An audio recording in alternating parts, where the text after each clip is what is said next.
वालेकुम रहमतुल्लाहि व बरकातुहू। उम्मीद करती हूँ आप सब खैरियत से होंगे। अल्लाह ताला सबको खुश और आबाद रखे। आज मैं आपके लिए लेके आई हूँ चिकन और टिंडे की रेसिपी, जो कि बहुत ही मज़ेदार और बहुत ही लजीज बनती है। हम बनाएंगे आज टिंडे। टिंडे मैंने लिए थे 3 पाव और इनको मैंने छील के काट काट लिया है। और यहाँ पे लिया है मैंने चिकन मेरा है तकरीबन आधा किलो से ज़्यादा ही है। और 2 अदद मैंने टमाटर लिए हैं, 2 अदद ही मैंने प्याज लिए हैं। और ये मैंने अदरक, लहसुन और मिर्ची का पेस्ट, तीनों चीज़ों को मिक्स करके इनका पेस्ट बना लिया है।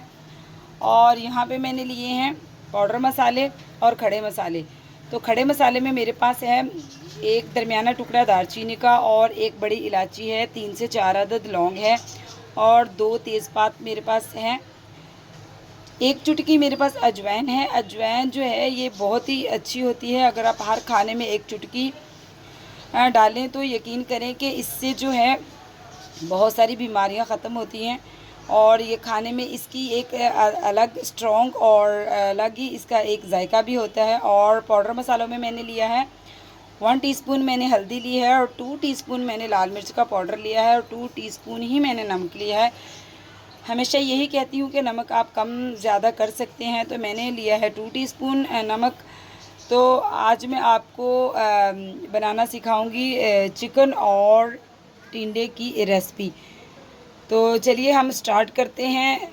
बिस्मिल्लाहिर्रहमानिर्रहीम। यहाँ पे लिए मैंने एक कढ़ाई और कढ़ाई के अंदर मैंने डाला है 1.5 कप ऑयल। तो अब हम इसमें डालेंगे सबसे पहले प्याज।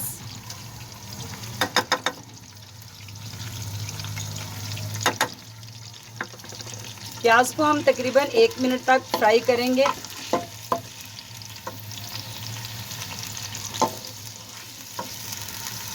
हमारा हाफ डन हो चुका है। तो अब हम इसमें डालेंगे टमाटर। बिस्मिल्लाहिर्रहमानिर्रहीम।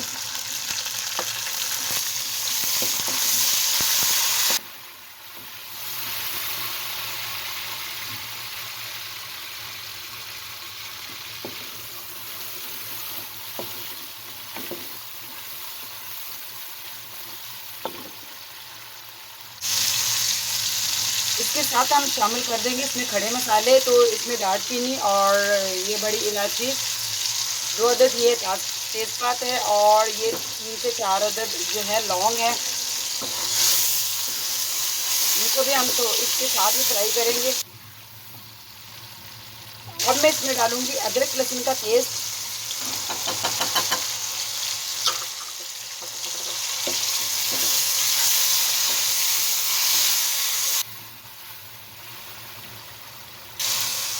इसके साथ ही मैं शामिल कर दूंगी इसमें गोश्त।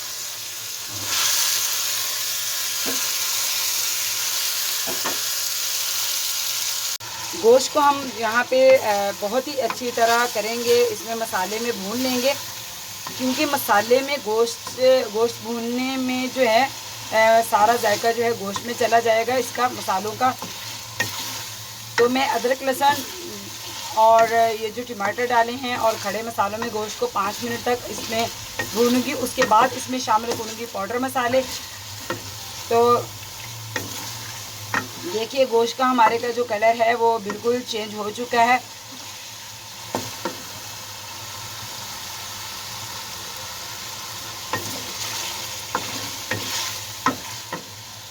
हमारा बहुत ही अच्छी तरह फ्राई हो चुका है। तो अब हम इसमें डालेंगे पाउडर मसाले। तो बिस्मिल्लाहिर्रहमानिर्रहीम। पाउडर मसालों को भी हम तकरीबन गोश्त में तकरीबन जो है 20 से 25 सेकंड तक इसको भी हम भून लेंगे, ताकि गोश्त में भी इसका अच्छी तरह फ्लेवर चला जाए और जो है इसका कच्चापन भी ख़त्म हो जाए।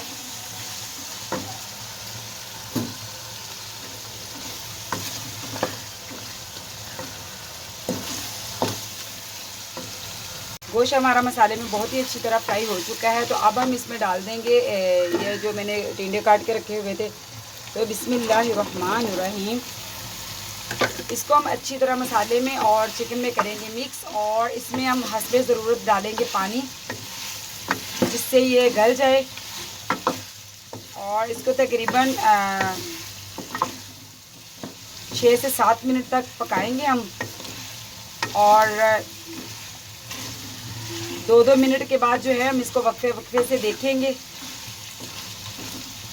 ये बहुत ही मज़ेदार और बहुत ही लजीज सालन बन के तैयार होता है, तो आप भी ज़रूर ट्राई कीजिएगा। अभी मैं इसमें डालूँगी पानी 2 गिलास।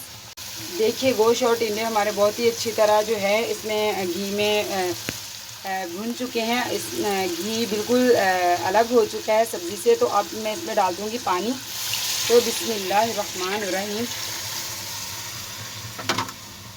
हम इसमें इतना शोरबा रखेंगे जितनी हमें ज़रूरत है, क्योंकि मुझे जो है थोड़ा सा टिंडे और गोश्त, चिकन के गोश्त में ना थोड़ा सा मुझे शोरबा पसंद है। तो मैं इसको जब तक गोश्त और टिंडे अच्छी तरह गल नहीं जाते और थोड़ा सा शोरबा रह नहीं जाता तब तक इसको पकाऊंगी। तो फिर मिलती हूँ मैं आपसे जब तक ये पक नहीं रहा। माशाल्लाह माशाल्लाह हमारे चिकन और टिंडे का सालन बनके तैयार हो चुका है। ये बहुत ही मज़ेदार और बहुत ही लजीज बनता है।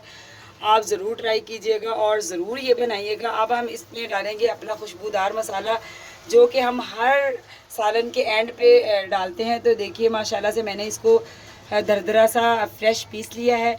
तो बिस्मिल्लाहिर्रहमानिर्रहीम।